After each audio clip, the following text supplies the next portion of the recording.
everybody. Today I'm going to be talking about 5 smart tips on how to survive your client's home inspection. So, a home inspection is probably one of the things that a real estate agent hates the most because you have to, the thought process is to go to the house, stay there the entire time. It takes like 3 hours, sometimes more, and you're bored and the house is empty and it's just a nuisance. But I'm going to explain some tips that are going to help you get through it, because come close of escrow, the home inspection is very important. So you have the home inspection. From that, you create your request for repairs, and the seller, there's another negotiation period there where the seller and buyer go back and forth and whatnot. Well, especially with first-time buyers, how many times have you closed the escrow, the new buyers move in, and you get a phone call from them saying, this doesn't work, or there's black stuff next to the hot water heater, or, a pipe, there's something leaking. You don't want that phone call. Trust me, you don't. And I'm willing to bet that 90% of you real estate agents out there have received that phone call. So here's what happens. Your clients are so excited. They want the house. I don't know, that maybe they're not thinking through everything, or you're not checking everything. And then they move in and the house isn't as pristine as they thought it was going to be. So this is a tough little spot here because no house is perfect. I mean, come on, there's going to be issues with any house, and you're just moving in, so you're learning the quirks of the home and how everything works. But let me go over these tips to help you not have that phone call down the line. So I wrote a blog post about this, so I'm reading what I wrote. So tip number 1, make sure you and your clients attend the inspection. This is super important. I know it's long and I know it's boring, but if you don't go to the inspection, how are you going to know what is wrong with the house, or huge, potential points that could be a problem? So, I know a lot of agents, they're like, oh, the inspector can just go in, it's vacant or whatever. I don't think that's a good way of doing things. So, especially if you can all be there together with the seller's agent, it's just good to talk about things, talk through things. To me, the more communication, the better. Try to make it fun. Bring snacks. So the most important part about attending the inspection is at the end, the home inspector gives the rundown of the findings. That is what you really want to be there for, and you really want your clients to be there for, because in their mind, they're going to be processing, okay, what can we fix ourselves? What do we need done? What's important to them and their family? And then you as the agent can listen and hear all this and prepare to get your negotiation skills going when you talk about the request for repair.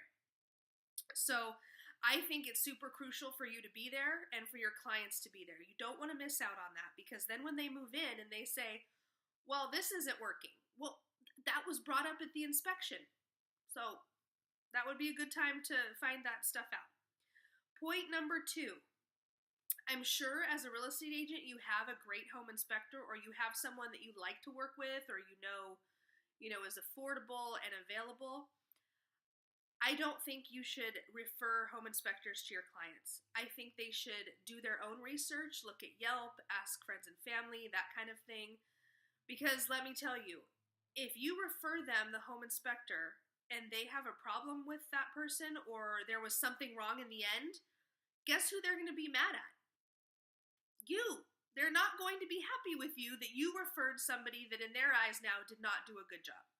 So save yourself some grief. Maybe provide them a list of people you like and they can choose or do their own research, but be upfront about it in the beginning that they need to find their own home inspector. That's just my opinion on that. Point number 3, make sure the weather is cooperating with you. I know in Southern California, this isn't that big of a deal, but sometimes it is. Sometimes it rains, and sometimes it rains hard. In other parts of the state, other parts of the country, You want to make sure that the weather is mild out and, sunny and clear so that the inspector can access all areas of the home. I had one home inspection one time before, and it was pouring cats and dogs outside. I should have known better. We should have rescheduled it, but we didn't. The inspector couldn't get on the roof. He couldn't access certain parts of the attic. And it was kind of a huge issue, and no one really realized it until we were there. But make sure the weather's nice. If the weather's not going to be nice, reschedule it, because it's crucial that the home inspector can access those areas of the home, all the areas. So if the ground is wet, if you can't turn on electricity, if you can't, get on the roof because it's pouring or snowing, then you don't want to have the inspection that day. Point number 4, do your best not to overlook anything.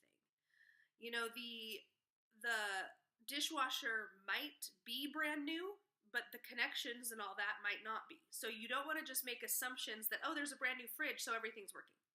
No, you want to try to poke the inspector to check everything. And now I know you're not going to run every single cycle on the dishwasher, but this is the chance to ask the important questions. Ask the inspector if he checked that or what he thinks about that.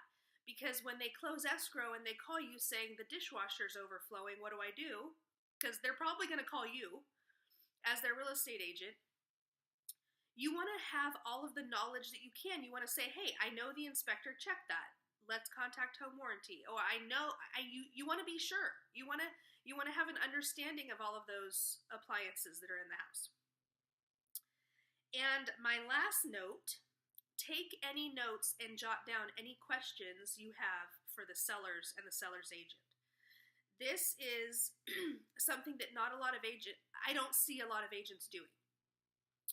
Ask your buyers what they want to know from the other side. When did you buy the dishwasher or whatever? What is that spot on the ceiling?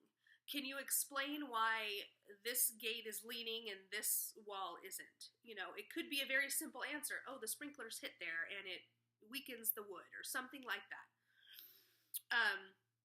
These are super important tips on how you can avoid issues down the line. So if your buyer has a question, make sure you send it off in an email, in writing, to the seller and the seller's side, and it gives them an opportunity to come back. And most of the time, the explanations are completely normal and agreeable because someone before was living in that house. But since you have the explanation, it's more comforting to your clients. So this list of questions can also help you when you're negotiating the request for repairs. So just remember, no house is perfect. No house is perfect. You as a real estate agent are not required to be their home inspector. But when it comes to closing escrow and your first-time buyers or any buyers have these questions, they're going to come to you. So if you can do your best during the escrow process to be well aware and do things and position yourself so that you are prepared for that and have the answer before it's even asked, then you're better off. I mean, most of real estate is about learning through the transaction and applying that on your next one. So I hope that I've shared some tips that are valuable to you. And, I know most of the time there's a home warranty negotiated in there. Those are valuable, but the buyer still has to pay for the person to come out and fix it. And a lot of times that home warranty company says, we're not fixing that. So just try to avoid as much as you can and set realistic expectations for your clients and for the sellers. So if you have any questions on this or any other part of the transaction process, please let me know below. You can call, text, or email me. I'm happy to discuss any of this with you, and I hope that you can apply the things I've said today on your next deal, and hopefully it will help you on your next one. So good luck out there. Bye.